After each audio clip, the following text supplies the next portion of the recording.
સોમભાઈ, ભગવાન પરમાત્મા કણકણમાં છે, બરાબર, પણ એ દેખાતા નથી.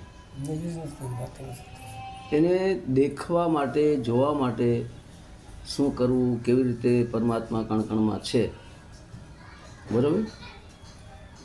હવે હું ઘણીવાર સનાતન ધર્મ વિશે વાત કરું છું અને એક વાણી હું બોલ્યા કરું છું કે સનાતન સબકા બાપ है, बराबर, बेटा किसी का नहीं, बराबर.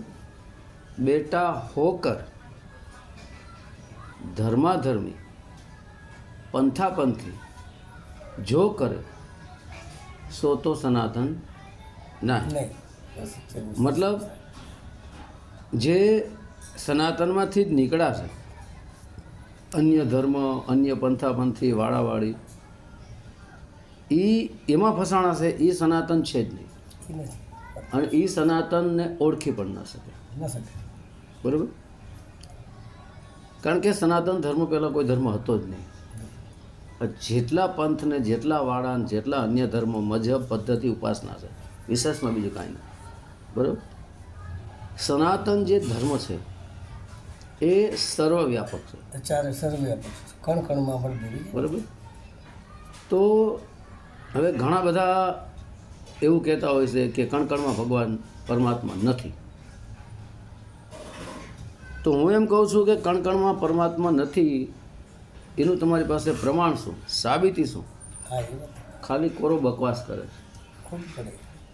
નકર એની સાબિતી સનાતન ધર્મ આપે છે કે કણકણમાં કેવી રીતે છે પરમાત્મા. જેવી રીતે તમે એક સિંગનો દાણો લ્યો એમ તમે ધરતીમાં વાવો, ધરતીની અંદર તમે 1-1 ઇંચની અંદર જવા દો ઊંડો, બરાબર, 1-2 ઇંચની અંદર. પછી એ ધરતીના પેટાળમાં ગયો, પછી એને પાણી મળ્યું, બરાબર, અને ધરતીનો સપોર્ટ મળ્યો, એટલે એમાં અંકુર ફૂટે છે. અંકુર ફૂટીને બહાર આવે એટલે એને વાયુનો સહારો મળ્યો, આકાશનો સહારો મળ્યો અને સૂર્યની અગ્નિનો પણ સહારો મળ્યો, બરાબર. એટલે હવે આ 5 તત્વો ભેગા થઈ ગયા. હવે કણકણમાં જો પરમાત્મા ન હોય તો એ ચેતન જીવ પ્રગટ કેવી રીતે થાય છે? એ બીજમાંથી. એ જે બીજ હતું ને એમાંય 5 તત્વો હતા, એની અંદર 5 તત્વો તો હતા જ, પણ જ્યારે ધરતીના પેટાળમાં ગયા ત્યારે એમાં ચેતન, આત્મા, જીવાત્મા પ્રગટ થઈ ગયું.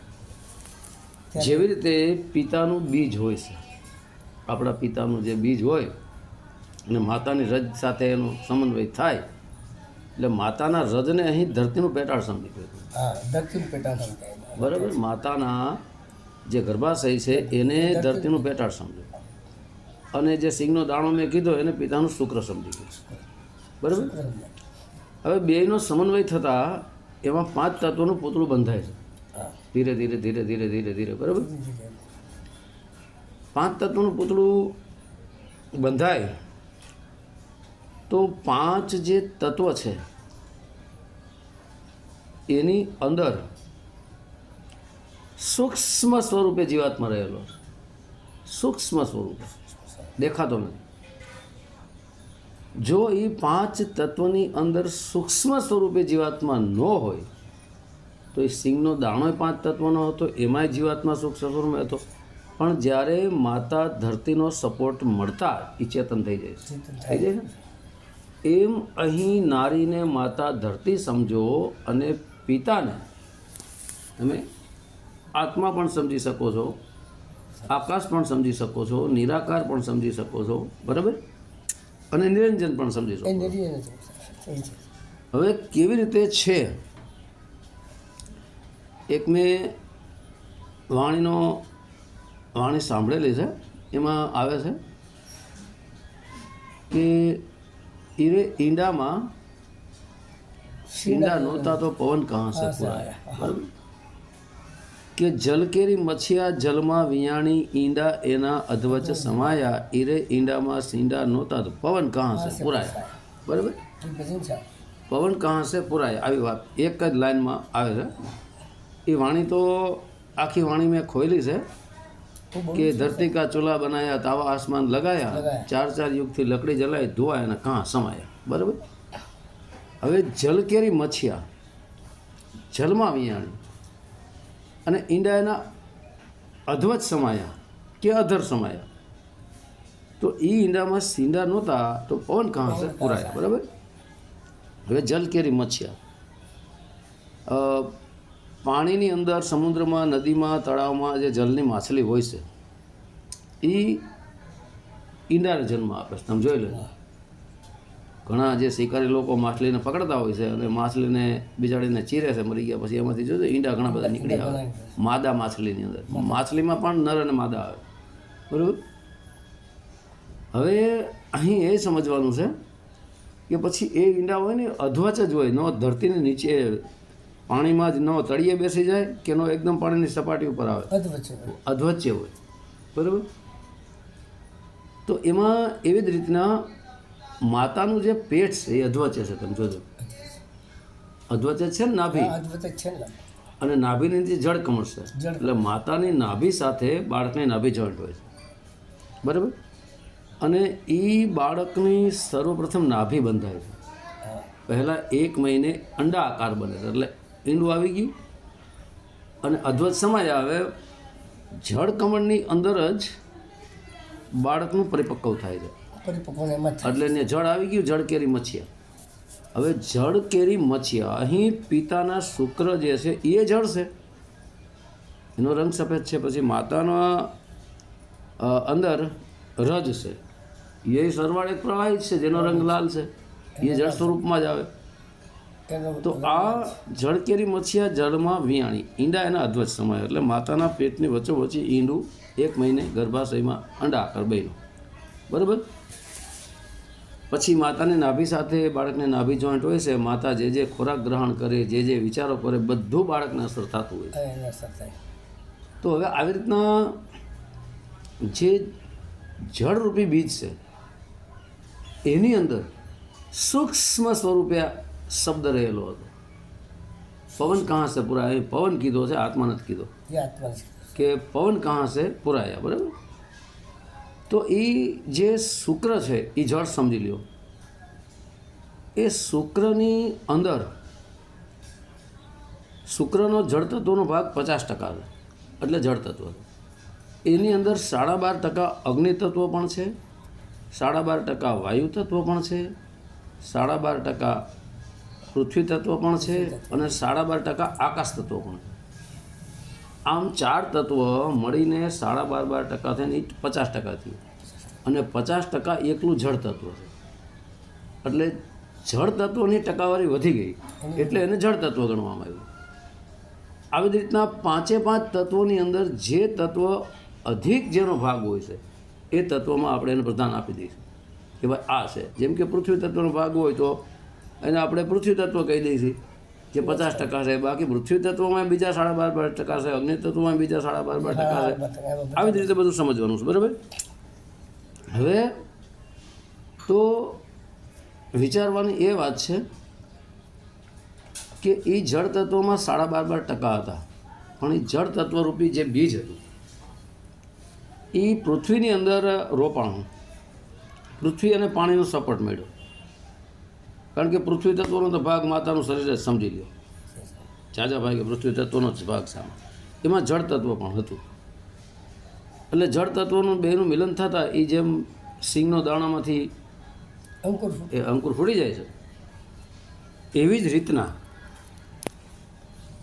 રીતના ધીરે ધીરે પછી એ સિંગના દાણાનું જે વૃક્ષ બને છે જેને આપણે માંડવી કહીશી ખોખા કહીશી મૂંગફળી કહીશી મગફળી કહીશી સિંગ પણ કહીશી બરાબર એમાં બીજા સંખ્યાબંધ પેટાળમાં બીજા અનેક સિંગદાણા આવશે જેમાં એની ઉપર પડ ચડાવવામાં આવે બે પડ ચડાવે અંદર જ્યારે તૈયાર થાય ને નીચે ધરતીમાં પેટાળમાં ત્યારે 2 પડ ચડાવવામાં આવે 2 પડની અંદર કોઈમાં 2 દાણા હોય કોઈમાં 3 પણ દાણા હોય એવી જ રીતના માતાના પેટની અંદર જેમ ધરતીમાં પડ ચડાવવામાં આવે છે એમ આપણા 2 પડ ચડાવવામાં આગળનો ભાગ ને પાછળનો ભાગ એ 2 પડ થઈ ગયા બરાબર એની અંદર દાણો હોય છે, બીજો દાણો બન્યો. એ દાણો શેમાંથી બન્યો? પહેલાં એક સિંગના દાણામાંથી જ બીજો દાણો બન્યો ને. બીજું બને જો એમાં ચેતન ન હોય તો બીજો દાણો કેવી રીતે બને? ના બને છે. બરાબર. હવે આવી જ રીતના એની અંદર જ્યારે ધીમે ધીમે ધીમે ધીમે ધીમે એ સિંગનો દાણો જેમ પાકતો જાય છે અને અનેક દાણા એમાં આવે છે, પાકતા જાય છે, ત્યારે એ બીજા જે 4 તત્વો હતા, જળ તત્વને છોડીને, એ 4 તત્વો ધીરે ધીરે ધીરે સમાન માત્રામાં આવતા જાય. જેમ માતાના પેટની અંદર બાળકનું ઘડતર થતું હોય છે અને બાળક એમ કે માનો કે 4, 5, 6 મહિનાનું થઈ જાય ત્યારે એમાં ધીરે ધીરે સૂક્ષ્મ સ્વરૂપે રહેલો જીવાત્મા એ પોતાની ચેતન શક્તિને પ્રગટ કરવા લાગે છે. હતો તો ખરો જ સૂક્ષ્મ સ્વરૂપે છે જ એની અંદર, બરાબર. પણ જેવી રીતે કુંભાર હોય છે, માટલું ઘડે કુંભાર કાચી માટીનું, બરાબર, ચાકડા ઉપર ચડાવીને ગોળ માટલું ઘડે, પછી માટલું ઘડીને એક બાજુ સાઈડમાં રાખે, ફૂંકાઈ જાય માટલું અને સાઈડમાં રાખે ને પછી એમાં તમે પાણી નાખો તો એ માટલું ઓગળી જાય. ઓગળી જાય કે નહીં? કારણ કે કાચું માટલું કાચું ઓગળી જાય ને. પણ એ માટલાને જ્યારે ભઠ્ઠા ઉપર નિભાળો બનાવીને ભઠ્ઠા ઉપર પકાવવામાં આવે પકાવવામાં આવે ત્યારે એ પાકું બને. ત્યારે માટલું પાકું બન્યા પછી એમાં તમે પાણી નાખો કદી ના તો એ નહીં ઓગળે. તમે જોજો. ના ઉગડે. એવી જ રીતના બાળકનું 5 તત્વનું જે માટલું ઘડાતું હોય છે, જ્યાં સુધી કાચું હોય છે ત્યાં સુધી એમાં ચેતન પૂર્ણ રીતે પ્રગટ નથી થતો. જો એ ચેતન પૂર્ણ રીતે પ્રગટ થઈ જાય તો કાચું માટલું ઓગળી જાય. હા તમે જોજો ઘણી સ્ત્રીઓને મૃતક બાળક જન્મે છે, મૂર્તિ બને. બરાબર, ઘણા જન્મ થયા પછી તુરંત મૃત્યુ પામે છે, મૂર્તિ પામે છે. ઘણા બધા બાળકોનું અંદર જ કસુવાવડ થઈ જાય છે. એનું કારણ શું છે? યાદ છે. એનું કારણ આ જ છે કે કાચા માટલાની અંદર ચેતન પ્રગટ થઈ જાય ને તો એ કાચું માટલું ઓગળી જાય એમ. પણ જ્યારે એ માટલું પાકી જાય છે 5 તત્વોનું માતાના પેટની અંદર, ત્યારે એ ચેતન પાકી જાય ને પછી ચેતન પૂર્ણ પ્રગટ થઈ જાય. પૂર્ણ પ્રગટ થાય ત્યારે. જીવાત્મા એની અંદર સૂક્ષ્મ સ્વરૂપે હોય છે. આ એક એવી પરમાત્માની લીલા છે કે જેને એ જાણી જાય ને એ પછી બોલતો જ નથી, અને બોલે છે ને એ એને હજી જાણતા નથી. આ બધું આપણે જે અત્યારે વાત કરીએ છીએ ને, આ બધું માહિતી જ્ઞાન કહેવાય. અનુભવના ઘરમાં જ્યારે આપણે પહોંચી જાય ને ત્યારે ખબર પડે ખરેખર આ વસ્તુ પરમાત્માની એક અદ્ભુત લીલા છે. અને પરમાત્માની લીલાને જે જાણી જાય ને એ લીલાનું એક પાત્ર જ બની જાય છે. એ પોતે પાત્ર થઈ જાય. જેવી રીતે એક લોટો સમુદ્રમાં મિલાવી દો એટલે સમુદ્ર હારે સમુદ્ર થઈ જાય, એવી જ રીતના, બરાબર. પછી એ 9 માસ કે 9 માસની ઉપર 2-4 દિવસે એ બાળકનો પછી જન્મ થાય. પછી થાય. અને આત્મા માટલું પાકું બની જાય 5 તત્વનું ત્યારે એ ચેતન અંદર પ્રગટ થઈ જાય. જોજો ઘણી દીકરીઓ, પરણેલી દીકરીઓ હોય ને એમ કહેતા હોય, તમે પરણેલા હશો તમને ખબર હશે, બરાબર, તમારા મિસિસ છે હાલમાં, દેર થઈ જાય. બરાબર, તો તમે તમારા છોકરાને વાત કરજો, એની ઘરવાળીને પૂછી લેશે કે તમે જોજો તમારી ઘરવાળીને પૂછજો કે પેટમાં, એટલે ઘરવાળી કહેશે કે આ પેટમાં 6-7 મહિનાની આસપાસ થાય ત્યારે બાળક હલતું હોય છે, ચલતું હોય છે. ઘણી દીકરીઓ એમ પણ કહેતી હોય છે કે પાટા મારે છે પેટમાં, આવું બધું દીકરીઓ ઘણી કહેતી હોય છે, બરાબર. તો એનો અર્થ એ સાબિત થાય છે કે અંદર ચેતન પ્રવેશ કરી ગયો છે, ચેતન આવી ગયું. ચેતન આવી ગયો, બરાબર. પણ આ સૂક્ષ્મ ક્રિયા છે, એને અત્યાર સુધીમાં વિજ્ઞાન લોકો પણ નથી પકડી શક્યા. હા, એને બી નથી ખબર. બરાબર. અને સાધુ સંતોએ આ બધું જાણી જોઈને પછી વાત કરી છે. તો આ જ રીતનું આ સમજવાનું છે, બરાબર, કે ભાઈ ઈંડામાં સીંડા નહોતા, પવન કહાં સે પુરાયા, પણ પવન પહેલેથી જ હતો. હવે ધરતી તત્વનો ગુણ છે સ્થિરતા, જળ તત્વનો ગુણ છે જેમ કે ઠંડક આપવી, શાંતિ આપવી, બીજને પ્રગટ કરવું. આ જેટલા જીવાત્માઓ, જેટલા બીજ બન્યા છે ને એ બધા જળ તત્વોમાંથી જ બન્યા. જળમાંથી જ બને છે. જેટલા જીવાત્મા XYZ જેટલા છે, પશુઓ, પક્ષીઓ, અન્ય જીવાત્માઓ, એ બધા જળ તત્વોમાંથી જ બને છે. તમે જોજો પસીનાથી પ્રગટ થાય છે ઘણા જીવો. 4 ખાણી છે ને, અંડજ, ઓરજ, પ્રસ્વેદ ને કફવેદ, એમ પસીનો એટલે પાણી પણ થાય, એમાંથી ઓટોમેટિક પ્રગટ થઈ જાય છે, બરાબર. અને બધા જીવો પાણીમાંથી જ પ્રગટ થાય, પહેલાં અંડાકાર જ બને, લોકો કહે છે ને કે ઘણા પ્રશ્ન કરતા હોય કે ભાઈ પહેલાં મુરઘી આવી પહેલાં ઈંડું, આવું બધું પ્રશ્ન. આપણે એમ કહીએ કે ભાઈ પહેલાં મુરઘી આવી, તો આપણે એમ કહીએ કે ભાઈ પહેલાં મુરઘી આવી તો મુરઘા વગર ઈંડું કેવી રીતે આવ્યું? બરાબર. તો આપણે એમ કહીએ કે ભાઈ પહેલાં ઈંડું આવ્યું, તો મુરઘી વગર ઈંડું ક્યાંથી આવ્યું? આવું અવારનવાર પ્રશ્ન થાય ને. પણ અસલમાં પહેલાં ઈંડું આવે છે, અંડાકાર બને છે. અંડાકાર વસ્તુ પહેલાં અંડાકાર જ બન્યું. એ જ બન્યું. કારણ કે ઘણા શાસ્ત્રોમાં પણ આનો ઉલ્લેખ મળી આવે છે કે પહેલાં ઈંડું બન્યું, જેને હું ઘણીવાર બ્રહ્માંડ કહું છું. આ જે દેખાય ને બ્રહ્માંડ પણ કહેવાય. જે બ્રહ્મ છે ને, બ્રહ્મ એ જ આત્મા છે, બ્રહ્માંડ. અને અંડ, બ્રહ્માંડ, બ્રહ્મ પ્લસ અંડ, બ્રહ્મમાંથી અંડ બન્યું. બ્રહ્મમાંથી અંડ બન્યું. હા, બ્રહ્માંડ પહેલા બ્રહ્મ છે. જો બ્રહ્માંડ, બ્રહ્મ પછી અંડ છે ને, આ પછી અંડ છે. બરાબર. એટલે બ્રહ્મને અહીં આત્મા પણ કીધો છે, અને પાર બ્રહ્મ જે છે એ બી એ પરમપિતા પરમાત્મા છે. એ સર્વવ્યાપક છે, ચારે બાજુ વ્યાપક છે. સર્વવ્યાપક પરમાત્મા છે. સ્થાવર જંગમ, અણુ અણુમાં, કણકણમાં, દરેક જગ્યાએ છે. દરેક જગ્યાએ. બરાબર. તો એ અંડ બન્યું. જોજો ઘણા એક જગ્યાએ એક ઠેકાણે મેં ક્યાંક વાંચેલું છે સૃષ્ટિ રચનાની અંદર, અને જો કે સૃષ્ટિ રચના તો મને કાંઈ અનુકૂળ આવી નથી. એ ભાઈ એક કહેતા હતા, એક પુસ્તકમાં ક્યાંક એ વાંચીને મને કીધું. એટલે મેં આ સૃષ્ટિ રચના મને બરાબર નથી લાગતી. એમાં સ્વયં પરમાત્મા એ કોઈક હોય છે ને એની પ્રાર્થના કરે છે, અને પરમાત્મા પ્રગટ થાય છે, અને પછી જે માનસરોવર હોય છે એમાંથી પાણી લઈને એમાંથી ઈંડું બનાવે. ઈંડું બનાવ્યું. ઈંડું બનાવ્યું ને પછી એ ઈંડું ફાટી જાય છે, અને એમાંથી એક જીવ પ્રગટ થાય છે. આવું કહે છે. એટલે પહેલાં એને ઈંડું બનાવ્યું ને, એટલે પહેલાં ઈંડું જ આવ્યું. ઈંડું પણ ઈંડું ક્યાંથી આવ્યું? પાણીમાં જ બન્યું. બરાબર. તો એવી રીતે શુક્ર પણ પાણી છે. હવે આ જ રીતે ધરતી તત્વ, આકાશ તત્વ, વાયુ તત્વ, બધું આ રીતે જેમ જળ તત્વનો 50% ભાગ હતો, એમ પછી પૂતળું પૂરું પાકી ગયું, ઘડો પૂરો પાકી ગયો, એટલે બધાય તત્વો સમાન થઈ ગયા. ધરતી, આકાશ, વાયુ, જળ, અગ્નિ. બરાબર. તો આકાશ તત્વનો ગુણ શબ્દ છે. શબ્દ એ જ આકાશ તત્વનો ગુણ છે. બરાબર. તો આકાશ તત્વમાં પ્રગટ થઈ ગયું એટલે એ શબ્દ પ્રગટ થઈ ગયો, અને વાયુ તત્વ પણ આવી ગયો, બધાય તત્વો આવી ગયા. પણ આકાશ તત્વનો ગુણ શબ્દ છે, એટલે શબ્દને આત્મા પણ કહેવામાં આવે, શબ્દને સોમ શબ્દ પણ કહેવામાં આવે. અને એ શબ્દના આધારે જ દુનિયા આખી બને છે. આકાશ તત્વનો ગુણ શબ્દ છે, તો શબ્દના આધારે જ બધું બને છે. એટલે ઘણા લોકો કહે છે કે ધરતી મેરી માતા પિતા આસમાન, ધરતી મેરી માતા પિતા આસમાન, મુझको તો અપના સા લાગે સારા જહાં. બરાબર. આવું પણ છે. તો આ રીતનો એનો અર્થ એ થાય છે કે જીવાત્મા આ શુક્રની અંદર છે જ પહેલેથી, બીજમાં છે જ. જેમ બીજમાં વૃક્ષ ને વૃક્ષમાં બીજ, અને શુક્રને જ બીજ કહેવામાં આવે. અને એ શુક્રની અંદર વિજ્ઞાનનો પણ મત છે કે એક શુક્રબુંદમાં અનેક શુક્રાણુ હોય છે, અને એક બુંદમાં અનેક શુક્રાણુ હોય છે. એક શુક્રાણુની અંદર 100 સેલકોષ હોય છે. એક સેલકોષની અંદર એક પક્ષી રહે છે. એટલે એક શુક્રબિંદમાં અનેક જીવાત્મા હોય છે.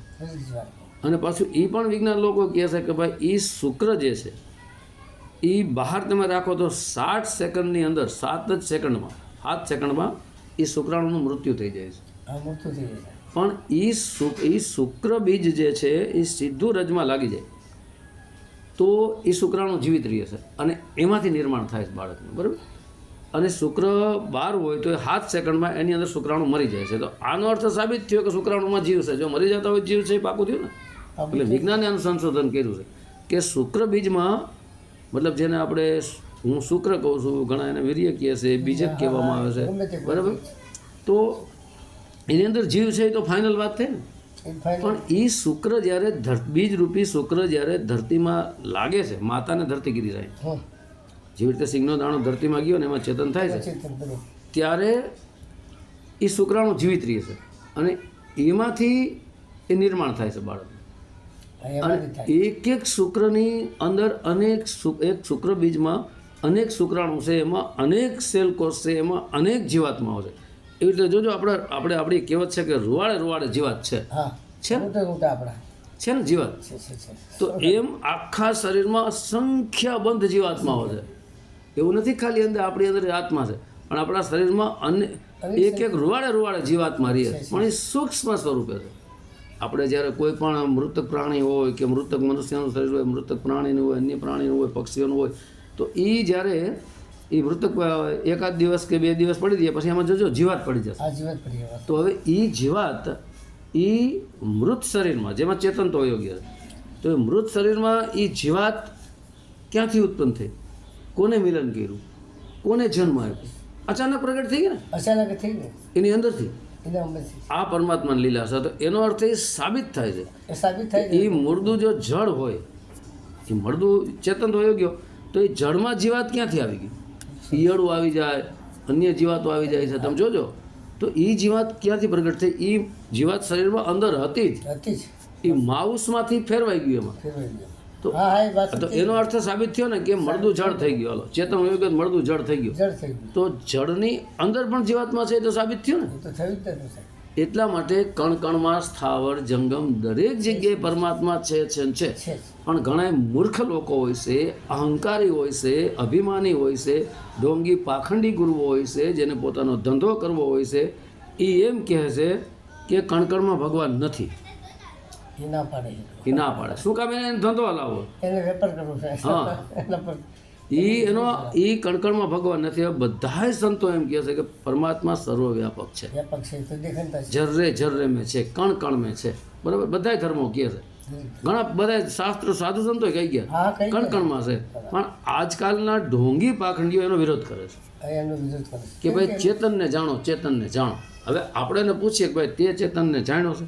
જો તું ચેતન સ્વરૂપ થઈ ગયો હોય, તે ચેતનને જાણ્યો, તને જળ દેખાય જ નહીં. તને જળ ના દેખાય તને વાત જ તે. જળ દેખાય જ નહીં ને. આ તો એને દેખાય જ નહીં બધી. હા, તો પણ એ ચેતન સ્વરૂપ નથી એટલે એને જળ દેખાય છે. તને જળ દેખાય છે. જો સામે એને નારી દેખાતી હોય તો એ નર છે, એ સાબિત થયું ને. તો એ દેહ ભાવમાં છે તો જ આમે નારી દેખાય ને. ત્યાં તો જ દેખાય વાત સાચી. પણ એ ચેતન ભાવમાં આવી ગયો નરનો ભેદ તો ઉડી જાય છે, ઉડી જાય છે ત્યાં મૂકી જાય છે. કઈ રહેતું જ નથી. બરાબર, એટલે આ એક ઢોંગ પાખંડ ફેલાવે છે માણસ. પાખંડી આ પાખંડી સાધુ વાત બરાબર. બરાબર, એટલે એ શું છે, એની દુકાન હલાવવા માંગે છે, એનો ધંધો હલાવવા માંગે છે. ધંધો કરવા માટે. હવે આપણે એને પ્રશ્ન કરીએ કે ભાઈ કાંઈ હતું જ નહીં. ઘણી વાર વાત કરું છું, કોઈ વસ્તુ હતી નહીં. બરાબર, એક જ પરમપિતા પરમાત્મા હતા. હું ઘણી વાર વાત કરું છું, કાંઈ હતું જ નહીં, એક જ પરમપિતા પરમાત્મા હતા. એક અગન બિંબાકાર હતો, અગ્નિ બિંબાકાર, પ્રકાશ બિંબાકાર. એટલે બિંબ એટલે ગોળો, બોલો. આ ગોળાકાર. બરાબર, એક પરમાત્મા અનંત પ્રકાશ રૂપી ગોળાકાર હતો. એમાંથી શબ્દ પ્રગટ થયો, અગ્નિમાંથી શબ્દ પ્રગટ થયો. આ આત્મા છે ને, એ એક પ્રકાશ જ છે, એમાંથી જે આ શબ્દ પ્રગટ થાય છે ને, સોમ શબ્દ બોલે છે કોણ? આત્માને સહારો લેવો પડે, 5 તત્વોનો, શરીરનો, પછી બોલે છે. ત્યારે બોલે છે. બરાબર, તો પરમાત્માને કોઈનો સહારો નથી લેવો પડતો.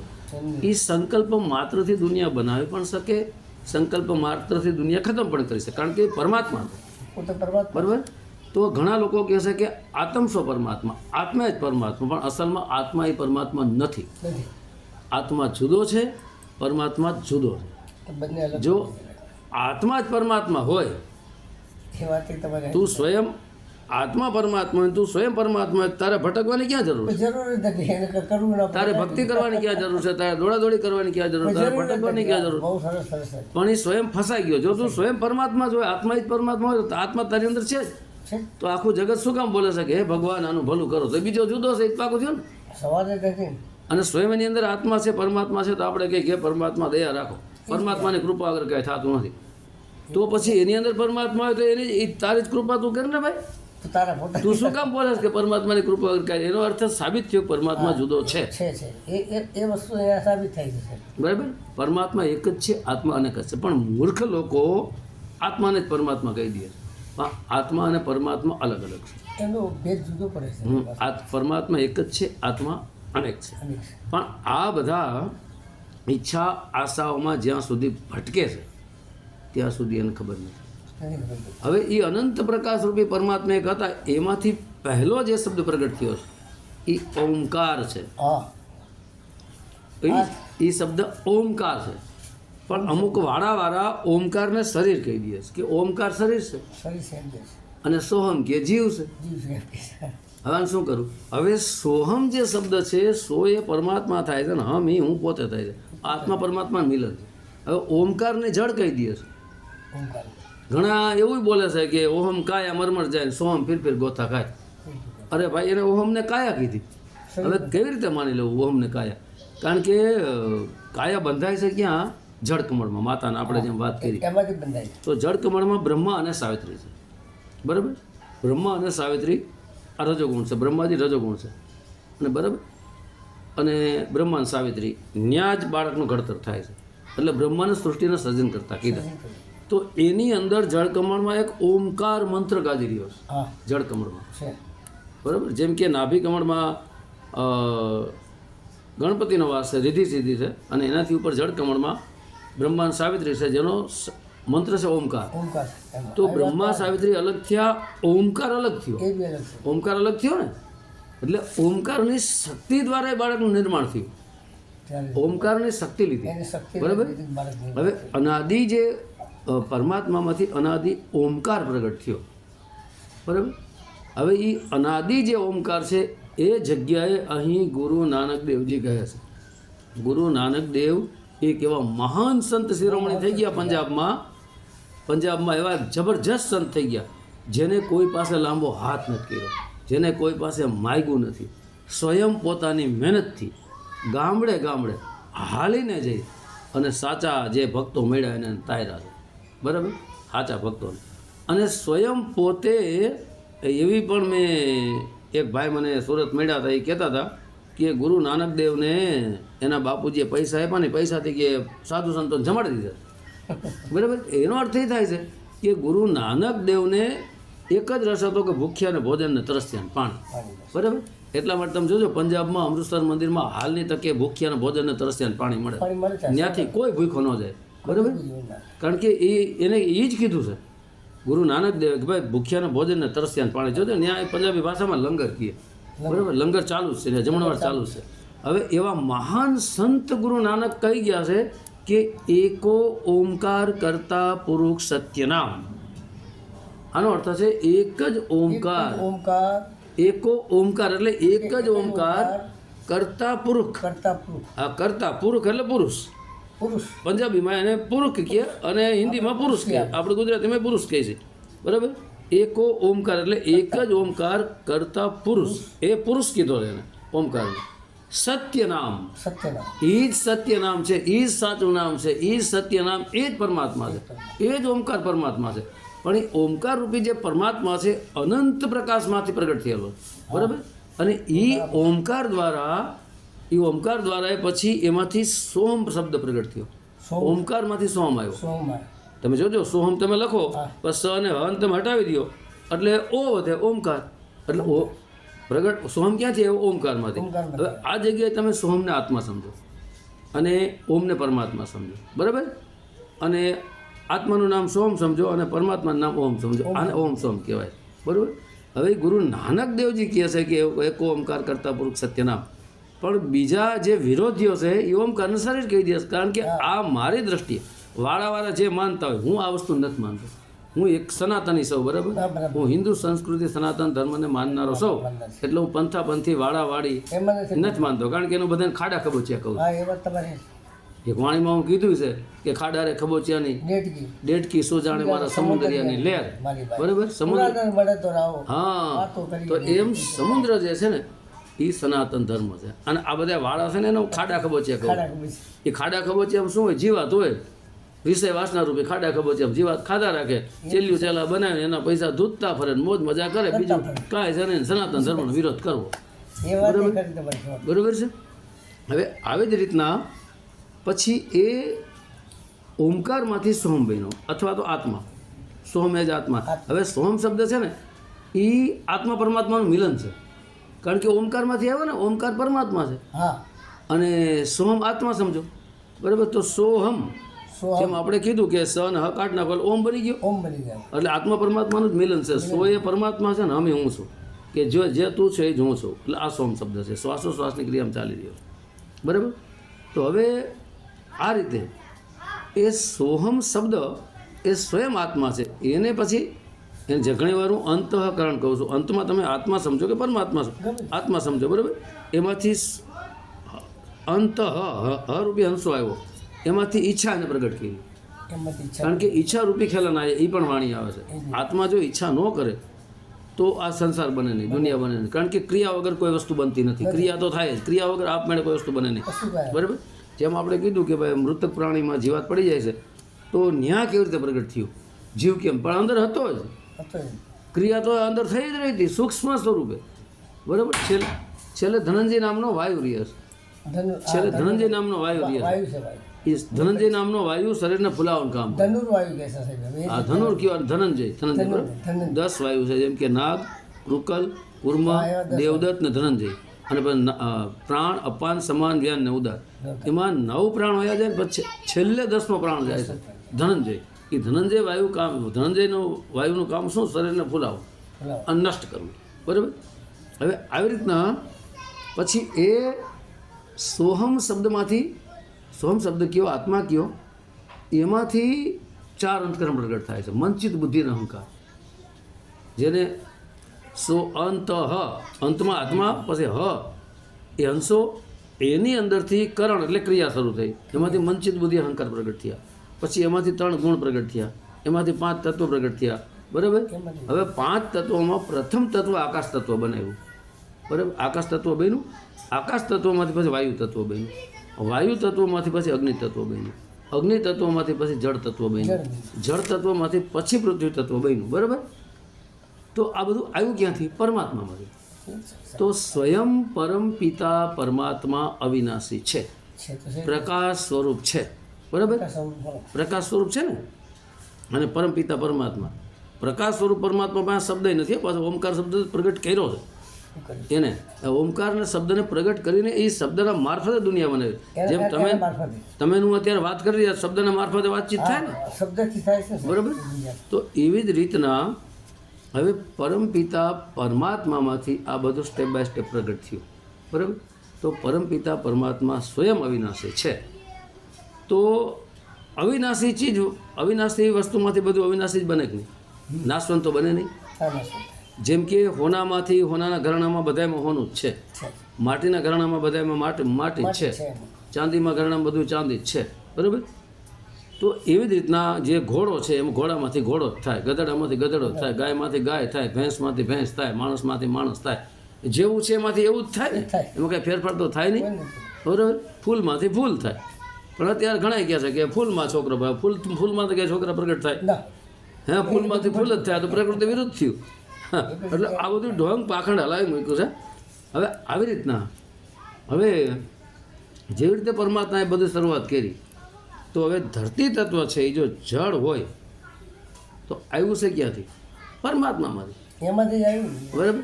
પરમપિતા પરમાત્મા, એમાંથી ઓમકાર, ઓમકારમાંથી સોમરૂપી આત્મા, આત્મામાંથી બરાબર 4 અંતકરણ, 4 અંતકરણમાંથી પછી 3 ગુણ, 3 ગુણમાંથી 5 તત્વ, પહેલું આકાશ તત્વ, પછી આ ધીરે ધીરે ધીરે બન્યું ને, બરાબર. હવે તમે હા, બરાબર. હવે ધરતી તત્વ આવ્યું ક્યાંથી? પરમાત્મામાંથી આવ્યું સરવાળે. તો જે અવિનાશી વસ્તુ છે એમાં બધી જગ્યાએ પરમાત્મા હોય જ ને. પરમાત્માએ જ બનાવ્યું, તો એની શક્તિ દ્વારા બનાવ્યું, તો એમાં બધી એની શક્તિ હોય જ. એના વગર તો કંઈ થતું નથી. હવે ધરતી તત્વને તમે સમાવી લ્યો પાછા જળ તત્વ. ધરતી તત્વ આવ્યું ક્યાં? જળ તત્વમાં. ધરતી તત્વને સમાવી લ્યો જળ તત્વમાં. જળ તત્વને સમાવો અગ્નિ તત્વમાં. અગ્નિ તત્વને સમાવો વાયુ તત્વમાં. વાયુ તત્વને સમાવો આકાશ તત્વમાં, બરાબર. આકાશ તત્વને તમે સમાવો 3 ગુણમાં. 3 ગુણને સમાવો 4 અંતકરણમાં. અંતકરણને સમાવી લ્યો તમે સોહમ શબ્દમાં. સોહમ શબ્દને તમે સમાવી લ્યો આત્મામાં. આત્માને સમાવી લ્યો અનંત પ્રકાશ પરમાત્મામાં. જેમ હતું એમ થઈ ગયું કે નહીં? બરાબર. તો જ્યાંથી આવ્યું ત્યાં પાછું હોઈ ગયું કે નહીં? તો એનો અર્થ સાબિત થાય છે કે પરમાત્મામાંથી જ આ બધી આ જળ તત્વ આવ્યું છે. તો આ જળ તત્વમાં પરમાત્મા છે. પણ એ આ શું છે? ઢોંગ જે પાખંડ કરે છે ને માણસો, એને નથી દેખાતું. આ બધી વાહિયાત વાતો છે. હવે જો એ એમ કહેતો હોય કે જળ તત્વમાં આ કણકણમાં પરમાત્મા નથી, તો કણકણ મળીને બીજ નાખ્યું તો એમાંથી ચેતન કેમ પ્રગટ થયું? પૃથ્વી કણકણ છે ને. ચલો આ પૃથ્વી છે, જળ તત્વ છે, આ કણકણમાં પરમાત્મા નથી, બરાબર. તો આ કણ મળીને પૃથ્વી બની. હા તો એને એના શરીરમાં પૃથ્વીનો ભાગ છે કે નહીં? છે. ધરતી, આકાશ, વાયુ, જમીન, અગ્નિ 5 તત્વોનો છે ને. પૃથ્વીનો ભાગ છે, હડીઓ છે, બધું માઉસ છે, નસનાળીઓ છે, વાળ છે. તો એ એક ખાલી એને પૃથ્વી તત્વ કાઢી નાખે તો કે ભાઈ પૃથ્વી તત્વ કણમાં પરમાત્મા નથી, તો તારા શરીરમાં પૃથ્વી તત્વ છે, કાઢી નાખ. 4 તત્વમાં જીવન જીવ ન જીવી શકે. ના જીવી શકે. હવે પૃથ્વી તત્વમાં રહેવું છે, પોતાના શરીરમાં પૃથ્વી તત્વ છે, ધરતી માથે પૃથ્વી તત્વ માથે હાલવું છે, બરાબર. પાછા કે 5 તત્વનું શરીર જળ છે, આપણે ચેતન છે. એક બાજુથી 5 તત્વના શરીરનો જળનો સહારો લેવો છે, એનો સપોર્ટ લેવો છે, એનો સાથ સહકાર લેવો છે, અને પાછા કહે છે કે જળ છે. ભાઈ જળ હોય તો એને હું કહું છું મોનોકોટો દવા પીને મરી જાય ને, તું ચેતન કાઢ નાખ, શરીર છોડી દે. 5 તત્વ શરીર ખબર પડી જાય તો ચાર વાગે. તો આ ધરતી તત્વ જળ હોય, કણકણમાં પરમાત્માનું હોય, તો પછી આ ધરતીમાંથી ઉગતું ધન ધાન્ય, ઘઉં, બાજરો, જુવાર, શાકભાજી, ફળ, ફ્રૂટ, આ બધું તારે ખવાય નહીં. ખવાય દે. શું કામ ખાસ? ધરતી તત્વ જળ હોય, કણકણમાં પરમાત્માનું હોય, તો આમાંથી ઉગે છે એ તારે ખાવું છે, પીવું છે, એનાથી શરીર ચલાવવું, અને એનો પાછો વિરોધ કરવો, ટકી છે એટલે પછી એનાથી વિરુદ્ધ ના થાય. એનો પાછો વિરોધ કરવો, બરાબર. પછી વાયુ તત્વ જળ હોય તારે શ્વાસોશ્વાસ ન લેવાય, પાણી જળ હોય તારે પાણી ન પીવાય, એ વાત ખરી છે. અગ્નિ તત્વ જળ હોય તો તારે હા, તો પછી ના જીવી શકે. અગ્નિ તત્વ મેં રહેવાય નહીં, આકાશ તત્વ જળ હોય તારે આકાશ નીચે ન રહેવાય, હવામાં લટાય વેચમાં, ચોવીસ ટકી જાય. હવામાં ન લટકે, હવા તત્વ જળશે. એ તત્વ જડતું તો હેલિકોપ્ટરને બાંધ્યો, હેલિકોપ્ટરમાં બાંધી દો, સીડીએ વચ્ચે લટકાવો, તો હેલિકોપ્ટર ધરતીમાંથી નીકળેલા જ બધા પદાર્થો એમાંથી જ હેલિકોપ્ટર બન્યું. એનાથી થાય. પેટ્રોલ ધરતીમાંથી નીકળ્યું, બધું ધરતીમાંથી જ નીકળ્યું. એમાંથી થયું. બોલો હવે આ ધરતી તત્વનો સહારો લેવો. ધરતી તત્વ માં છે. આ જે કણકણમાં પરમાત્મા નથી એવું કહેનારો સ્વયં પોતાની માનો વિરોધ કરી રહ્યો છે. હા એની જન્મ દેનારી માં પણ ધરતી તત્વ જ હતી. હા એ તો છે. એમાંથી જે બીજ પાક્યું, એમાંથી જે પ્રગટ થયું ને, એમાંથી જે પ્રગટ થયો છે, બરાબર. તો એનો પણ વિરોધ કરે છે. એટલે આ મારી દ્રષ્ટિએ આ બધા ઢોંગી પાખંડી છે, અને આ બધા વાળા જાજા ભાગી આવું કરે. સાડા બાર વાળા પડી જાય. વાળા વાળા અલગ અલગ કર્યા. વાળા જેટલા વાળા નીકળે ને એ વાળા હંમેશા વિરોધ કહેશે. તમે જોજો. કારણ કે એને પોતાના રોટલા શેકવા, પોતાના વાળાને મોટો કરે. ઘણા કલકી અવતાર પોતાની જાતને બતાવે છે, ઈશારા કરે. ઘણા તો પરમાત્મા બની ગયા. શું કરવું? પરમાત્મા તું બની ગયો, તું ભાઈ તારે ખવાય નહીં, પીવાય નહીં. પરમાત્મા સર્વવ્યાપક છે. અને પરમાત્મા તું સ્વયં પરમાત્મા હોય, તું કલકી અવતાર હોય, તો બધું નાશ કરી નાખ ને ભાઈ. આ અધર્મ આટલો ફેલાઈ રહ્યો છે, ભ્રષ્ટાચાર આટલો છે, આટલું બધું આ ધરતી પર ચાલી રહ્યું છે. આ તારે બંધ કરાવી નાખ ને તું પરમાત્મા હોય તો. પાખંડ વાળા પૂજાય છે તારા હાલમાં. હા, એટલે આ પરમાત્મા કોઈ નથી, નવટંકી નાટક છે, દુનિયાને ફસાવાના ધંધા છે. હું કલકી અવતાર છું, હું પરમાત્મા છું. આ બધાય વાળા છે, અને ઢોંગ પાખંડ ફેલાવી રહ્યા છે, અને લોકોને ભ્રમિત કરી અને ગેરમાર્ગે દોરી અને ધન કમાઈ રહ્યા છે. અને ઝાઝા ભાગ્ય વાળાઓ હિન્દુ સંસ્કૃતિ સનાતન ધર્મને તોડવાનો પ્લાનિંગ કરી રહ્યા છે. એના વાળામાં લઈ જઈને સનાતનને તોડો, આપણામાં જોડો, બરાબર. એટલે એનો આ જ હેતુ છે, બીજું કોઈ નથી. અને પછી પાછા એના સત્ય સનાતન ધર્મ એક જ છે. એનાથી કઈ આગળ છે. હવે સત્ય સનાતન ધર્મ વિશે વાત કરું છું ભાઈ. સનાતન સત્ય એ જ સન છે. સન શબ્દનો અર્થ સંસ્કૃતમાં સત્ય થાય, સત્ય બરાબર. હવે સન જે છે ને પરમાત્મા, પછી સન પછી આ, સન પછી સનાતન, સન પ્લસ આ અને તન, સન રૂપી સન છે ને પરમાત્મા છે, એ સત્ય છે. એમાંથી આ રૂપી આત્મા, આ રૂપી આત્માએ સૃષ્ટિ સર્જન કરીને સન રૂપી શરીરમાં સ્વયં આવ્યો. તન એ શરીર, સન આ અને તન. સન એ પરમાત્મા છે, આ એ આત્મા છે, તન એ શરીર. આ શરીરની અંદર આત્મા છે. તો આત્મ સ્વ પરમાત્મા ન કહેવાય, કારણ કે પરમાત્મા અલગ છે અને આત્મા અલગ છે. આત્મા અનેક છે ને પરમાત્મા એક છે. આપણે બધા બોલી છે ને ભાઈ, સબકા માલિક પરમાત્મા એક. જેટલા ધરતી માથે એમ રીએ છે બધા કહે છે. હા, એમ કહે છે ને કે હે ઉપરવાળા કંઈક દયા કરો. તો ઉપરવાળા કહે છે તો ઉપરવાળો જુદો છે, પાકું થયું ને. આપણી અંદર જ કંઈક હોય તો એમ કહે ને કે હું જ મારી માથે દયા કરું, તો પછી તું ફસાણો શું કામ? પણ અસલમાં આ બધું જે છે સાહેબ આપણે નંબર લગાડો કરે. હા હા હા 9998. હવે સનાતન ધર્મમાં ક્યાંય વેદ શાસ્ત્ર પુરાણ ઉપનિષદ ક્યાંય પણ પગ ધોરાઈને પાણી પીવડાવવાની આ પ્રથા નથી. એમાં નહીં. વાડાઓમાં તમે જોજો, પગ ધોરાવે, એનું પાણી પીવડાવે, પછી એની પૂજા કરાવે, એની આરતીઓ કરાવે, એના હામૈયા કરાવે, બરાબર. અને પગ ધોઈને પાણી પીવડાવે ને પછી એમ કહે કે આ ચરણામૃત છે. પગ ધોઈને પાણી ધોઈને એમ કહું છું ભાઈ, પગ તમે ધોવો છો પાણી, એક બાજુ તમે પાણીને જળ તત્વ કહો, તો પછી તમે શું કામ પાણી પીવડાવવાનું? પાછા કે ચરણામૃત, ચરણ પ્લસ અમૃત. એના ચરણનું પાણી પીને પીએ એટલે અમૃત થઈ જાય. તો ગુરુ શિષ્ય બધા મરી હું કામ જાવ? એટલે આ ઢોંગ પાખંડ નથી. પાછું ધરતી તત્વ કણકણમાં પરમાત્મા નથી, તો તારું શરીર છે એ ધરતી તત્વથી જ બનેલું. તો પગ હું કામ તારે ધરતી તત્વની પૂજા હું કામ કરે? કણકણમાં પરમાત્મા ન હોય તો તારા પગની પૂજા હું કામ કરાવે? બરાબર. પગ ધોરાવવા, પાણી પીવડાવી, આરતી ઉતરાવી, પૂજા કરાવી, હામૈયા કરાવી, ફૂલના હારો પહેરવા, ફૂલમાં જીવ છે. આ બધુંય નવટંકીને નાટક છે. આનું જ નામ પાખંડવાળા. આ પાખંડવાળા પૂજા, બાકી સાચો પોતાની પૂજા નથી કરાવતો. આ બધું ઢોંગ પાખંડ છે. દેહની પૂજા કરી અને ધ્યાને દેહમાં આપે. નખથી શિખા સુધી 10મા દ્વાર સુધી શરીર કહેવાય છે. શરીરમાં તમે ક્યાંય પણ ધ્યાન ધરો એટલે ગયા તમે માયાનું ધ્યાન ધરો છો. તો સાહેબ આપણે સાહેબનો જે શબ્દ છે 52 અક્ષરની બહાર, આ મારે એક મને તો સમજ તો છે જ કે બોલી રહ્યા 52થી બહાર, એ 52 જે લખવામાં ઓલ રાઈટ ગયા છે ને, પણ પેલો આમ કયા વસ્તુઓ લખવામાં કે ગુરુ નાનકે નક્કી કર્યું કે નહીં પાના પોથીમાં દેખો મારા કહેતો કે નહીં કોઈ જગ્યાએ જોયું નથી કે મારા દેહ દેવલ મેં એને ભાડ્યું. બરાબર. 52 બહુ સરસ ગુરુ નાનક સાહેબ. બરાબર. હવે બોલે બોલાવે સબઘટ, બોલે 52થી 12 એમ હોત કીધું. બોલે અને બોલાવે સબઘટ એટલે બધાય શરીરના ઘટમાં, દેહરૂપી ઘટમાં એ બોલી રહ્યો છે, બીજા પાસે બોલાવી રહ્યો છે. બરાબર. બોલે અને બોલાવે એ આત્મા છે. પણ ત્યાં એમ કીધું છે કે બોલે 52થી 12, તો 52 અક્ષર ક ખ ગ ચ છ 36 અક્ષર અને 16 સ્વર, બરાબર. એ 52 અક્ષર થયા. બરાબર. અને એને બોલનારો છે આત્મા છે. 52 અક્ષરને પ્રગટ કોણ કરે? આત્મા. તો ઓલાને 52થી 12 કીધો છે. તો આત્મા 52 અક્ષર. આ લખવાવાળો તો 52માં નહીં જ સાહેબ. હે આ જે 52 બનાવનાર લખવાવાળો 52માં આવ્યો કે નહીં?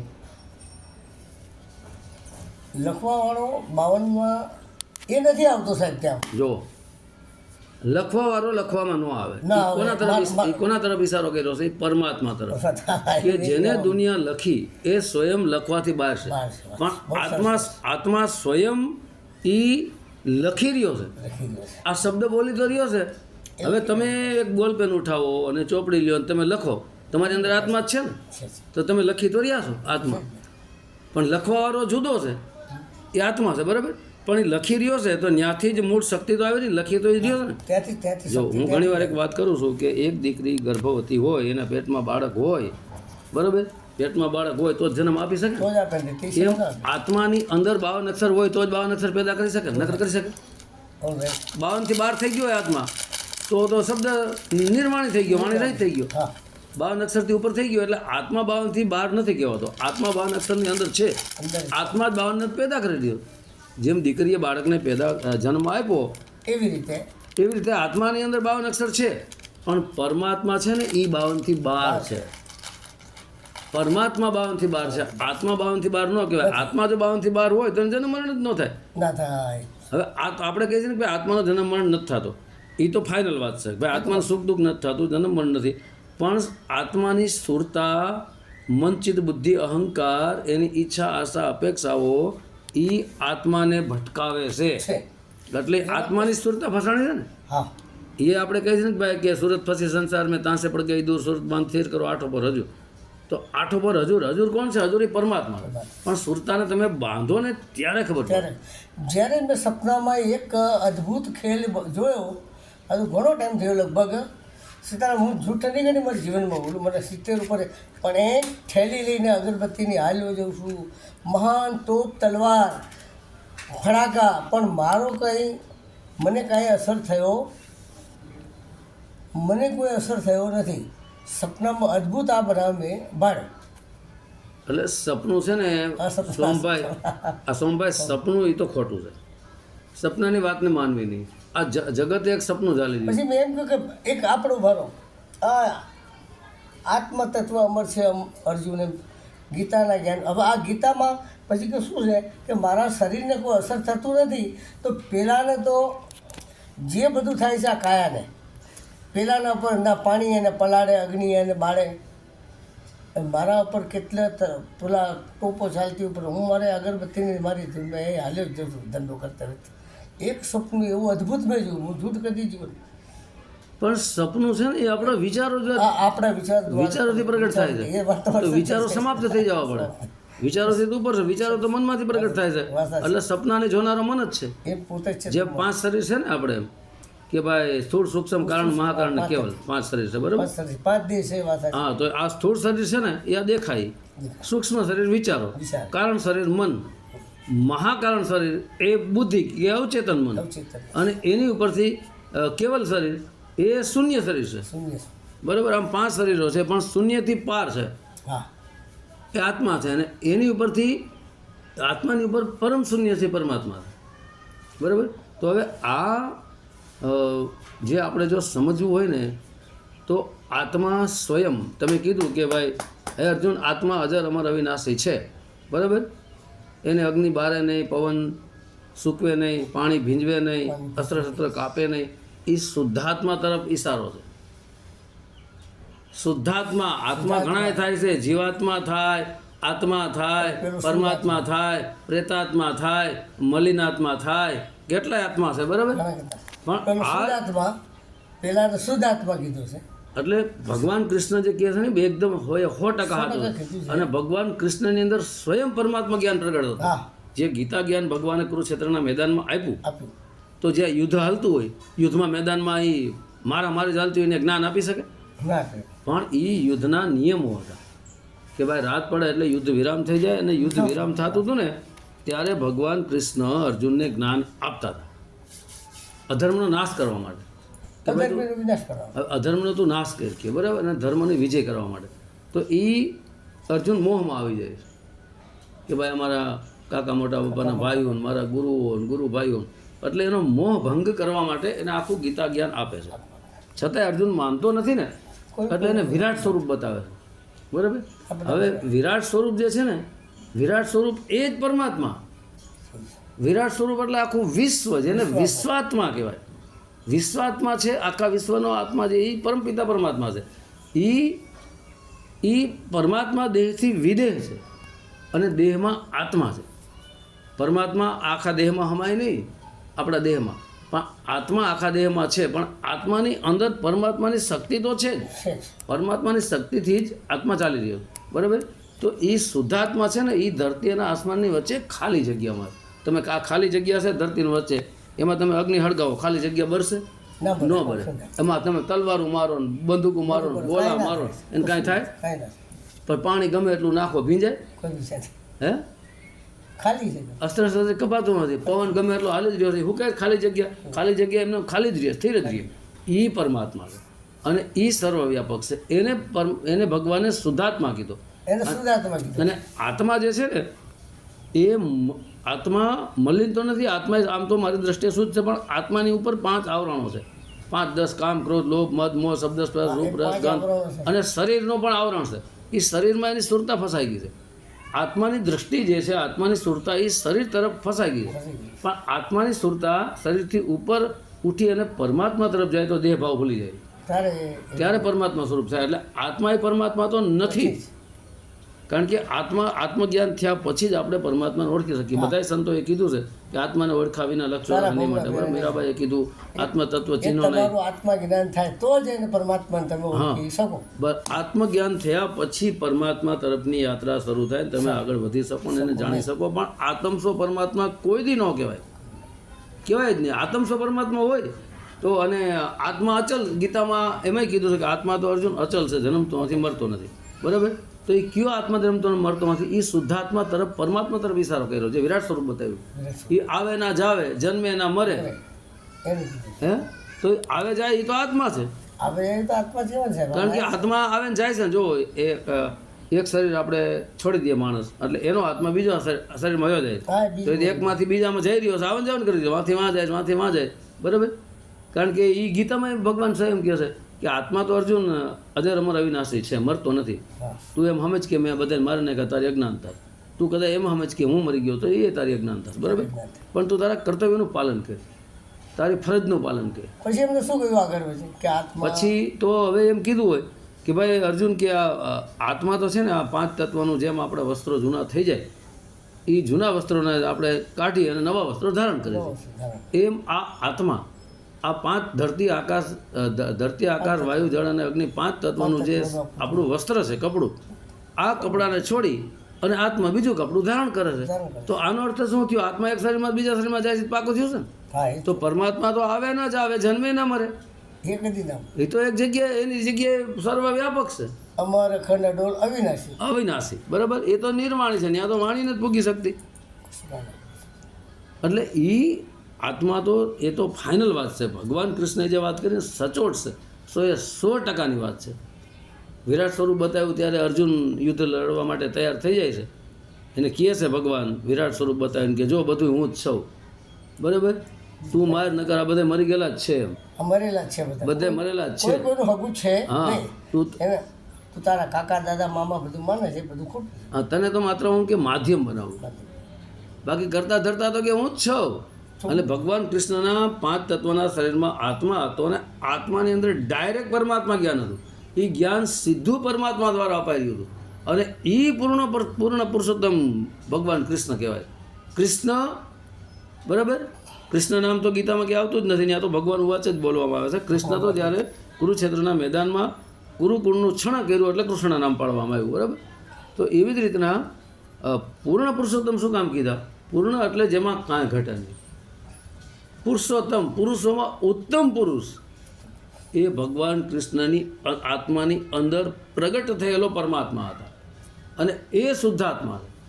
એટલા માટે ભગવાન કૃષ્ણ સ્વયં પરમાત્માનું આપણે ઉપમા ભગવાન કૃષ્ણને આપી શકાય છે.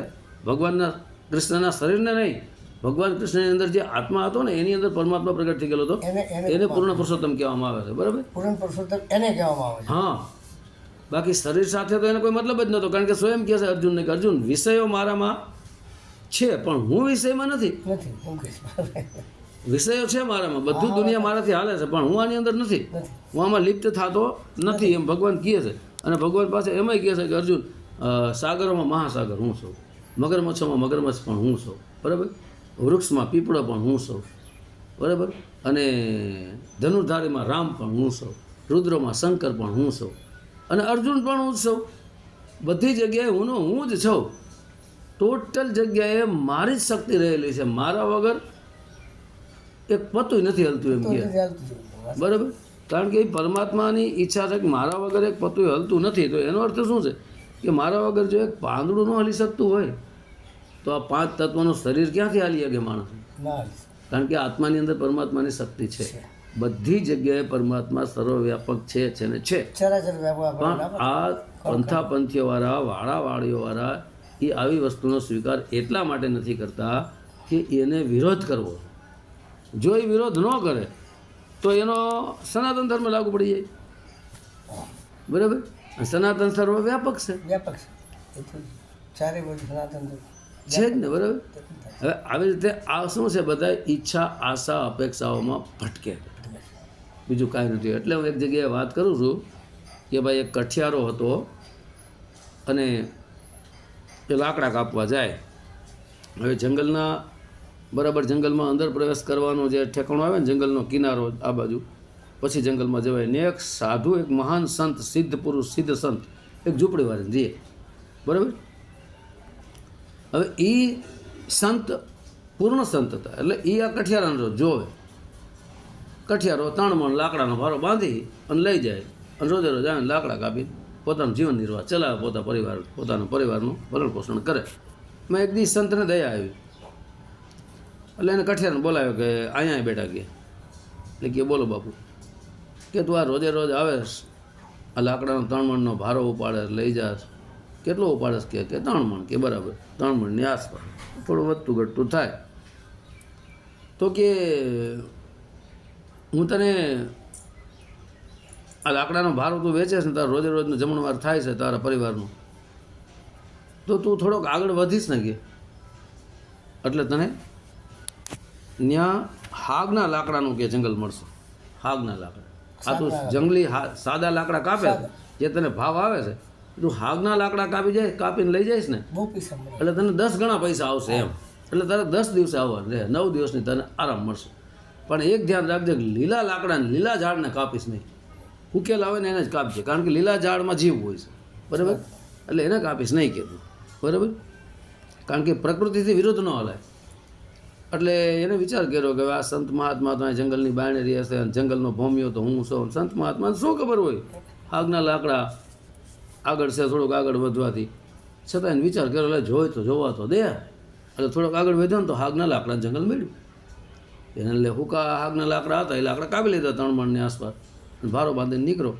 અને સંત મહાત્માને કીધું, સીતારામ બાપુ સીતારામ, કે તમારી વાત સાચી, કે આગના લાકડા મળ્યા. એ કે હવે જાતવાન માર્કેટમાં વેચી ને તને 10 ગણા પૈસા આવશે.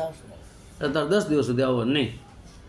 પછી એ તો ગયો, લાકડા વેચ્યા, 10 ગણો ભાવ આવ્યો. પછી 10 દિવસે આવવા માંડ્યો. 10 દિવસે આવવા માંડ્યો એટલે ફરી સંતને પાછી એક દિવસ દયા આવી. સંત તો દયાળું જ હોય. એટલે એ કે બેટા એમ કર, આ તો યાર 10 દિવસે આવવું પડે છે, હજી તું થોડોક આગળ વધીશ ને કે તો તને સીસમના લાકડાનું જંગલ મળશે. સીસમના હુકા લાકડા કાપજો, એનો તને 20 ગણો ભાવ મળશે. તારે 20 દિવસ આવવાનું છે. એટલે વિશ્વાસ થોડોક બેઠો કે કીધું કે ભાઈ જંગલમાં લાકડા છે, આગના લાકડા મળ્યા એટલે થોડોક વિશ્વાસ બેસી ગયો. તો હવે સીસમનું કહે છે તો આગળ વધવા દે ને થોડોક. એટલે થોડોક આગળ વધ્યો ને તો સીસમના લાકડા જંગલ મળ્યું એને. તો ત્યાંથી 3 મણ જેટલા ને કાંઈ પાને માર્કેટમાં વેચ્યા તો 20 ગણો ભાવ આવ્યો. એટલે 20 દિવસ આવવા માંડ્યો. એટલે સંતને એક દિવસ ફરી દયા આવી, ફરી પાછો બોલાવ્યો. એ કે બેટા અહીંયા આવી કે બોલો, કે તારે 20 દિવસે આવવું પડે છે, હવે હું કહું એમ કર કે હજી થોડોક આગળ વધ, કે આગળ વધીશ ને હજી થોડોક એટલે તને ચંદનના લાકડાનું જંગલ મળશે, હુકા લાકડા કાપજે. વિશ્વાસ તો એને બેસી ગયો સંતમાં. થોડોક આગળ વધ્યો, ચંદનના લાકડાનું જંગલ મળ્યું. 3 મણ ચંદનના લાકડા હુકા કાપી લીધું. આવ્યો તો કે હવે તને છે ને આનો 100 ગણો ભાવ આવશે. એટલે તારે 3 મહિનાને 10 દિવસે આવવાનું રહે, તારે 100 દિવસે આવવાનું રહે, કે 100 ગણો ભાવ, બરાબર? એટલે આગળ વધ્યો ચંદન લાકડા ને પછી તો બાપુ માથે વિશ્વાસ બેસી ગયો. આવે ને જાય, સીતારામ કહેતો જાય, પગે લાગતો જાય, ભારોની અવતારે પાછો ચડાવે, નમસ્કાર કરીને જાય, કારણ કે વિશ્વાસ બેસી ગયો. પછી રોજે રોજ મહિનો આવવા. એટલે મહાત્માએ કીધું કેમ બેટા રોજે રોજ? કે બાપુ કાંઈક થોડુંક ભેગું કરી લઉં ને, કે 100 ગણો ભાવ આવવા માંડ્યો, કંઈક પૈસા બચે, મારી આવનારી પેઢીનું કંઈક થાય, બરાબર? એટલે મહાત્માને ખબર પડી ગઈ કે હવે આને લોભ લાગ્યો છે, બરાબર? કે કાંઈ વાંધો નહીં. હવે રોજે રોજ આવવા માંડ્યો એટલે મહાત્માને એમ કીધું કે હવે આને એ ક્યારે બતાવી દેવા દે કાંઈક. એટલે એને કીધું કે ભાઈ તું એમ કર હવે, કે બોલો કે મહાત્મા કે હજી થોડોક આગળ વધતી એટલે તને ત્યાં ચાંદીની ખાણ મળશે. હા, ચાંદી 3 મણ લે છે કે તું ઉપાડી જશે એટલો. એટલે કે તારે છે ને આ લાકડા કરતાં 500 ગણો ભાવ આવે છે, બરાબર? આગળ વધ્યો તો ચાંદીની ખાણ મળી. અને 3 મણ ચાંદી જેટલું ઉપાડીને લઈ ગયો. એ તો પછી વેચ્યું, બરાબર? માર્કેટમાં જ્યાં ચાંદીની માર્કેટ ભરાતી હોય ત્યાં તો 500 ગણો ભાવ આવ્યો. પછી તો એ રોજે રોજ માંડો આવો, દિવસમાં 2 વારે માંડો આવો, સવારે ને સાંજે. એટલે મહાત્માએ કીધું આ શું ભાઈથી હાજરી એમ? અરે કે પ્રભુ કે હવે બીજી પેઢીનું ભેગું કરી લઉં, એક પેઢીનું ભેગું છે, હવે બીજી પેઢીનું ભેગું કરવું કે, બરાબર? એટલે મહાત્મા તો સમજી ગયા કે હા આને લોભ લાગી ગયો છે. એટલે મહાત્માને તો કાંઈ વાંધો નહીં, કે ફરી એક દિવસ દયા આવી મહાત્માને કે આને ભાઈ આટલો લોભ છે, એકારે લોભ પૂરો કરી નાખવા દે. એટલે એ આવતો બંધ થાય, હેરાન થતો બંધ થાય. તો ફરી પાછું એક દી મહાત્માએ કીધું કે બેટા એમ કે હજી થોડોક આગળ વધીશ ને તને સોનાની ખાણ મળશે, અને એનો તને 1000 ગણો ભાવ આવશે. તો વિશ્વાસ તો બેસી ગયો. તો થોડાક આગળ વધ્યો ને તો સોનાની ખાણ મળી. જેટલું ઉપડે એટલું સોનું 3 મણની આસપાસ લઈને ગયો તો 1000 ગણો ભાવ આવ્યો. ને એ સોનું તો પછી પૈસા ભેગા થઈ ગયા હતા, ચાંદીના, ચંદ્રના લાકડાના બધા. પછી તો સોનું તો હા વેચવા ગયો, શહેરમાં ગયા તો એના ભાવ આવ્યો 1000 ગણો, બરાબર? પછી તો એ ધીરે ધીરે ધીરે આગળ વધવા માંડ્યો. પછી સાધુ તો દયાળુ, સાધુ એક દી કીધું ભાઈ હવે એલા તું ભાઈ રોજે રોજ આવે છે, તું મરાઈ જઈશ કે તને લોભ લાગી ગયો છે, બરાબર? તને લોભમાં તું મરી જઈશ કે પણ કે બાપુ કે 5-10 પેઢીને ભેગી કરી લે કે તારે કે કેટલી પેઢીને ભેગી 100 પેઢીને એકાદ તને ભેગું કરી દો હાલ કે તો કે બોલો બાપુ હજી તો આગળ તને હીરાની ખાણ મળશે એટલે 100 પેઢીનું હાજુ થઈ ગયું ને તારે પછી તો નહીં આવે ને કે ના બાપુ વાંધો નહીં એટલે આગળ વધ્યો ને તો હીરાની ખાણ મળી 3 મણ હીરા પોટલામાં બાંધી લીધા આવ્યો એ તો વિદેશ વેચવા દેશ વિદેશમાં બધે વેચવા માંડ્યો પછી તો પ્રખ્યાત શેઠિયો થઈ ગયો કરોડો રૂપિયા થઈ ગયો બંગલા આ ત્યાં બધું થઈ ગયું હીરાનું ચાંદીનો હોનાનો વેપારી બરાબર પછી તો રોજે રોજ દિવસમાં 2 વાર આવે એટલે સાધુને વિચાર થયો કે આ લોભમાં આવી ગયો છે હવે આનું શું કરવું પછી ધીરે ધીરે ધીરે રાજા સુધી વાત પૂગી એ ગામના એટલે રાજાએ માણસોએ કીધું કે રાજા મહાત્મા ઓલો કઠિયારો લાકડા કાપીને પોતાનું જીવન નિર્વાહ ચલાવતો હતો એના ઘરે તો 4 વ્હીલ ગાડીઓ બંગલા એમ સુખ સાહેબી છે હાયલું એનું હાયકું હાલતું નથી કે દેશ વિદેશોમાં ફરે છે હારા હારા વેપારીઓને ઘરે માંડ્યા રહેવા કે આ શું છે ક્યાંથી લેવો આટલું બધું તો રાજાએ હુકમ કર્યો જાવ એને પકડીને લેવો કે એટલે પકડીને લેવા પેલા ભાઈ તો આટલું બધું ક્યાંથી લેવો કે ક્યાં તે ચોરી કરી શું છે કે બોલ એટલે આ કઠિયારાએ કીધું કે ભાઈ સંત મહાત્માની કૃપા એટલે રાજા હતો ને રાજા ભક્તિભાવવાળો રાજા જ્ઞાની પુરુષ હતો અને ભક્તિભાવવાળો હતો અને સાધુ સંતોને એ આદરભાવ કરનારો હતો સાધુ ભાવ સંતોને માનનારો હતો એટલે એને વિચાર આવ્યો શું કીધું ભાઈ તે સંત મહાત્માની કૃપા તો કે હા એટલે નક્કી થયું ભાઈ સંત મહાત્માની જો કૃપા થાય ને તો બેડો પાર થઈ જાય તો સાચી વાત છે એટલે એને કાંઈ ન કીધું રાજાએ કે ભાઈ તો તું તારે જા બા પછી તો એ તો રાજાથી આગળ વધી ગયો ઘર બાર બંગલા ના તેન પછી તો રાજા એને ઘરે માંડ્યો આવવા બેઠક ઉઠક કરવા માંડ્યો પછી તો રાજાએ કીધું કે હવે તારે જેટલું આ હોના ચાંદી તું હીરાને લેવા ને તારે બધું મને વેચી દેવાનું તારે બાયણે નહીં જવાનું બરાબર પણ રાજા આ રીતે એનું ચાલુ થયું રાજા એને સંબંધ થઈ ગયો રાજાની બરાબર રાજાથી આગળ વધી ગયો હતો પછી એક દિવસ ઘરે બેઠો હતો એને વિચાર આવ્યો કે જે સંત મહાત્મા છે એને મને આ બધું બતાવ્યું છતાંય એ સંત મહાત્મા પોતે એક સાદી ઝૂંપડીમાં રહે છે એક પાણીનું માટલું ભર્યું હોય છે ફાટેલ તૂટેલ કપડાં હોય છે વાળના દાઢીના ઠેકાણા હોતા નથી અને ગામમાં આવીને જેમ પેટ પૂરતું ભિક્ષાવૃત્તિ રોટલીને શાક માગીને વયા જાય છે ખાવા પૂરતું જાજી આમાં કાંઈ લપન છપ્પનમાં પડતાય નથી કાંઈ ભેગું આટલું બધું જાણવા આવે છતાં આવી પરિસ્થિતિમાં આવી દશામાં કેમ રહીએ આનું કારણ શું છે એમ કે સંતને મળવું પડશે કે આ બધું જાણવા છતાં કેમ આ બધું આવી દશામાં રહી આવી હાલતમાં રહીએ એટલે તો ખાસ મહાત્માને મળવા ગયો એકદમ કે કા બેટા આવી ગયા કે મહાત્માજી આટલું બધું તમે જાણવા છતાં તમે બધું મને દેખાડ્યું છતાંય તમે આવી હાલતમાં કેમ રહ્યો સીધું સાદું સરળ ને સહજ જીવન કેમ જીવો છો હાવ સાદું જીવન કેમ જીવો અને હું તો અત્યારે કે મારું તો હાઈકું હાલતું નથી ગામમાં મારું નામ બોલાય કે દેશ વિદેશોમાં એટલે મહાત્માએ કીધું કે ભાઈ એ બધું તણખું કહેવાય અમારી પાસે કે તણખા સમાન પણ કે હું રાજાનો રાજા બની ગયો હતો કે અત્યારે રાજા મારી પાસે ટૂંકો પણ હું સ્વયં રાજા બની ગયો છું કઠિયારો પણ કે ભાઈ હું રાજાનો રાજા છું હું શહેનશાહનો શહેનશાહ છું મહાત્માએ કીધું એટલે કે બાપુ શહેનશાહને પણ શહેનશાહ કે હા કે એ કેવી રીતે કે તો કે એ એમ તને ન ખબર પડે પણ કે બાપુ શહેનશાહનો શહેનશાહ એ તમારી પાસે કાંઈક છે તો ખરું કે તમને આની કાંઈ નથી પડી તો કે સોના ચાંદી હીરા માણિક બંગલા ધન દોલત એ અમારી પાસે કચરો કહેવાય કે એનું કાંઈ ન આવે કે આ બધું કચરો કહેવાય તમારી પાસે કે હા તો કે એવું શું વસ્તુ કે આ બધું તમારી પાસે કચરો કહેવાય તો કે એ વસ્તુ એમ સામાન્ય જલ્દી તાત્કાલિક જાણી શકાય એવું નથી કે એના માટે તો બહુ મહેનત કરવી પડે તો કે એ મારે એ જ જાણવું છે પણ કે ભાઈ એ તારે જાણવું હોય તો આ તું રોજે રોજ ચાંદી હોના હીરાના ઢગલા ઢગલા લઈ જાસ આ તારી ઈચ્છાનો અંત આવતો જ નથી હે એટલે પછી મહાત્માએ કીધું તારે એ ભાઈ જો જાણવું હોય તો તારે મારી પાસે રોજે રોજ સાંજે જમી પરવારીને તારે મારી પાસે અડધી કલાક કે કલાક બેહવા આવવું પડે તો કે બાપુ આવીશ પછી રોજ એની પાસે અડધી કલાક કે કલાક બેહવા જાય અને સંત મહાત્મા સત્સંગ કરે ધીરે ધીરે ધીરે ધીરે ધીરે ધીરે સત્સંગ લાગતો ગયો સાચું એને સમજાતું ગયું જેમ જેમ સાચું સમજાતું ગયું તેમ તેમ સંત મહાત્માએ તો એને 6 મહિનામાં જ્ઞાન આપી અને બધો કચરો એની અંદરથી સાફ કરી નાખ્યો, એનું પાત્ર ચોખ્ખું બનાવી દીધું. પછી સંત મહાત્માએ એને બોધ આપ્યો, આત્મા પરમાત્મા વિશેની સમજણ આપી.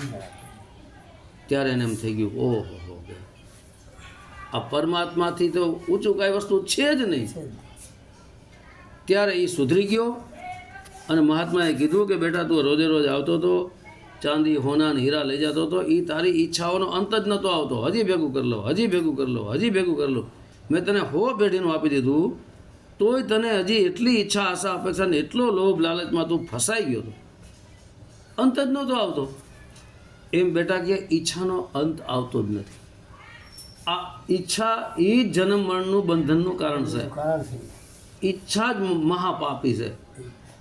જ્યાં સુધી માણસ ઈચ્છા આશા અપેક્ષામાં ફસાતો પડે છે, ગુરુ હોય તો ચેલ્યું ચેલા કરવાની ઈચ્છા, ચેલ્યું ચેલા હોય તો જલ્દી કોઈ ગુરુ ગોતીને મુક્તિ મોક્ષ પ્રાપ્ત કરી લો, પણ એની અંદરથી કચરો સાફ કર્યા વગર તેને સાચા ગુરુ મળવાના જ નથી. અને સાચા સંત જે હોય છે એ સાચો સત્સંગ આપીને એનું પાત્ર ચોખ્ખું કરીને પછી એને ઉપદેશ કરે છે, પછી એને ભક્તિ ભજન બતાવે છે. જ્યાં સુધી કુપાત્ર હોય ત્યાં સુધી એમાં પીરસે નહીં. હવે અત્યારે તમે જોજો, જે ધંધાવાળા છે એ પાત્ર નથી જોતા, કુપાત્ર નથી જોતા, ચેલ્યું ચેલા બનાવવા જ માંડ્યા. આનો અર્થ શું છે? ધંધો. બરાબર, કારણ કે એને પાત્ર કુપાત્ર કોઈ મતલબ જ નથી. હવે તમે જોજો, ઘણા ગુરુઓના ચેલ્યું ચેલા બીડી પીતા હોય, સિગરેટ પીતા હોય, દારૂ પીતા હોય, જુગાર રમતા હોય, પાન ખાતા હોય, ગુટકા ખાતા હોય, માવા ખાતા હોય, બ્રાઉન સુગર, ચરસ, ગાંજો, અફીણ બધોય નશો કરતા હોય, છતાંય એનો ગુરુ થવા માંડે. એનું કારણ શું છે? એને પૈસા જોઈએ, ધંધો હડપવું છે એનું. એટલે આ ગુરુઓને ચેલ્યું ચેલા કરવાની ઈચ્છા આશા ફસાણો. એટલે એ જ્યાં ત્યાં ગામે ગામે ભટકી રહ્યો. ગુરુવા તો ઘર ઘર ફિરે, કોટી લાખ 50 અપના રૂપ કી ખબર રહી, શિષ્ય કરણ ક્યાં. એટલે એને ચેલ્યું ચેલા કરવાની આશા ઈચ્છા અપેક્ષા લાગી અને એને ધંધો લોટા રાખે. એટલે એની પાસે કાંઈ નથી, એ કોરો બકવાસ છે. બરાબર. એમ ઈચ્છા આશા અપેક્ષાનો જ્યાં સુધી અંત ન આવે ત્યાં સુધી સાચું સમજાય નહીં. બરાબર. ઈચ્છાને છોડો. ઈચ્છા જ આપણું બંધનનું કારણ છે. અને ઈચ્છા પ્રગટ થાય છે મનમાંથી. એટલે એ મન જ બંધનનું કારણ છે. તો ભૂખ્યાને ભોજન આપો, તરસ્યાને પાણી આપો, આવી મળે એનો ઇનકાર નહીં, ન મળે એનો લોભ નહીં, અને ઈચ્છા આશા અપેક્ષાને છોડો. બરાબર. ઈચ્છાનો કોઈ અંત આવતો નથી. બરાબર. સત્કર્મ કરો. ઘણીવાર બોલું છું કે ભાઈ સત્કર્મ કરો, ચૂપ રહો, ચાહે છાંવ મિલે યા ધૂપ મિલે. સત્યના રસ્તે હાલો, છલ કપટ બંધ કરો, દુનિયાને ઠગવાનું બંધ કરો અને સત્યના રસ્તે હાલો. ભૂખ્યાને ભોજનને, તરસ્યાને પાણી આપો અને પ્રભુની ભક્તિ કરતા રહ્યો. જે અંદર કચરો છે, જેવી રીતે કચરો તમે પેકડો છે બધો, ઈચ્છા ને આશા ને અપેક્ષા ને વિષય વાસના, એ જેમ તમે અંદર ગાયેલું એમ પાછું તમે કાઢતા જાઓ. એટલે મુક્તિ મોક્ષ થઈ જાય સત્યથી જ. બરાબર. ખાસ ધ્યાન રાખવાનું કે મારાથી કોઈને દુઃખ લાગે નહીં, કોઈ જીવને દુઃખ લાગે નહીં, કોઈ જીવની હત્યા થઈ જાય નહીં, કે ઠગાઈ થાય નહીં, કોઈ છલકપટ ન થાય, એ ખાસ ધ્યાન રાખવાનું. બરાબર. અને ભક્તિ ભજનમાં હાલતા રહ્યો. સારું. તો હવે જય ગુરુદેવ. સત્ય સનાતન ધર્મની જય. જય. બોલો.